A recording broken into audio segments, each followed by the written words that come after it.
Hello and welcome to Will's World, where why have one obsession when you can have 100?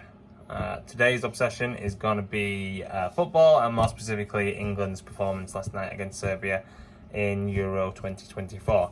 So I'll readily admit I have taken a huge break from football. Mostly I had a season ticket this year for Barnsley, and it was what it was. In terms of international football, really didn't have much knowledge going into this tournament as to who was going to be in the squad, who was going to get left out, what kind of style of play we were going for. So I'll come in with kind of like fresh eyes, as opposed to previous years where I've kind of just absorbed all the knowledge and tried to make my own kind of judgments about where we're going to go. So I didn't have any expectations for this match other than this group in general, other than it was going to be hard in terms of probably going to come up a lot of teams that are going to be difficult to play against, make it difficult to play against, which is obviously what you would expect anyway. But in terms of the not really teams you'd expect to knock over by 3 or 4 goals, but at the same time, with the quality of players and the difference of quality all around the squad, you'd probably pip England to win. So last night it was against Serbia, and watching it, and there wasn't really anyone in the squad that I was like, ooh, not sure I'd seen much of him. Gehi, I knew quite well from previous season when Barnsley played Swansea. He was on loan at Swansea, I think, and we played them in the playoff semi-final. And the top striker we had at the time, who was on a really, really good run of form, Gehi just marked him out of that game. That was Daryl DK, who I believe still at West Brom, but with injury problems. So I knew kind of he'd probably be around the setup currently, and I guess because of the defence of injuries, he's probably the safest bet. And that's what they kind of did, is they had Rice and sometimes Trent protecting that kind of area, but actually Gehi did okay after a few kind of wobbles maybe early on. So it was a 1-0 win. The first half an hour, me and my daughter watched it. She was excited. She normally doesn't see kind of England play so fluently or kind of well, and obviously getting that goal from Bellingham, who, let's face it, is going to be marked out of this tournament because he's just sensational. So players are going to group around him. They're going to foul him. They're going to try and stop him. But I think he's prepared for that. He's not going to, sulk and moan about it. He'll get on and show what his talent provides, and I think we'll be okay. It might be more tricky in certain games, but I think using him as our kind of focal point going forward now, instead of like Harry Kane, which he used to be, I think is much better tactically if we are wanting to play more fluently. And we did do that. And then Serbia kind of middling towards the last 15 minutes of the first half, and then after half-time they just came out.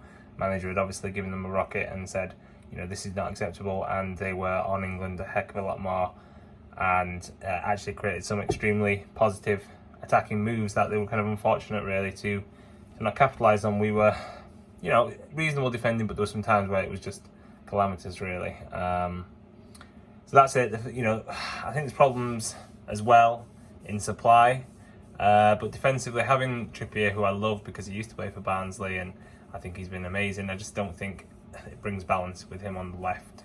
He's a natural right back. Obviously, Luke Shaw's got some injury problems, and then you're going down the pecking order and kind of thinking, who can I realistically throw in at this tournament? And I think Southgate's got that issue there. So we trust Trippier. I think if we're going to play a setup where we try and just block that right side, their left-hand side, and we attack down the left, it's okay, but Serbia figured it out, so we're going to have to do something there. I thought Trent played well on the whole. I think he works so well in that role. You've got Rice and him kind of swapping, who protecting the defence as well, as we sometimes just go to a 3 at the back, because you've got Stones and Walker who can step in and be that 3 at the back with Gehi, but then it can be fluid, and you kind of move it around depending on whether attacking or defending. And that's the issue that we had in the second half, is we kind of went back to defensive minded play, whether that comes from Southgate or nerves from the players. Obviously we don't tend to win a lot of first game matches, But that became more like the Southgate I remember from previous years. And I think he's amazing. He's like the third most capped manager, if you like, taking charge of matches ever. It's a little bit skewed that because there was less international football back in the day, so it, over a longer period of years, like Alf Ramsey and stuff, it would have taken longer than Southgate has with all the Nations League and friendlies and Euros and things that were around then. But I think this mindset to go defensive is not. He's not going to stand us in good stead when we come up against teams who can finish. And Serbia just had that problem last night where they couldn't finish. But they'll be a strong contender. And overall, happy with the win, but a little bit concerned with some of the issues that we need to address. Bowen did really well when he came on. Kane, quite anonymous, but, that's all right. I'm not too bothered about that for the moment, as long as he kind of, be nice for him to score in one of the next 2 games, just to keep his confidence levels up. And beyond that, we've not obviously seen much more just from one game. Then we've got games against Denmark and Slovenia. Denmark I expect to be slightly more open game. We might see a bit more creativity. Slovenia I think is going to be a hard one, hard to break them down. But then I thought that about Serbia, and they played some extremely nice stuff at times. So it'll be interesting. We start with a win with top. We can't complain too much, but we're England fans. We tend to do that. I will do another video maybe after England's next match. I hope you guys have enjoyed this. And as always, thank you for watching. Peace, love, and prayers. Bye.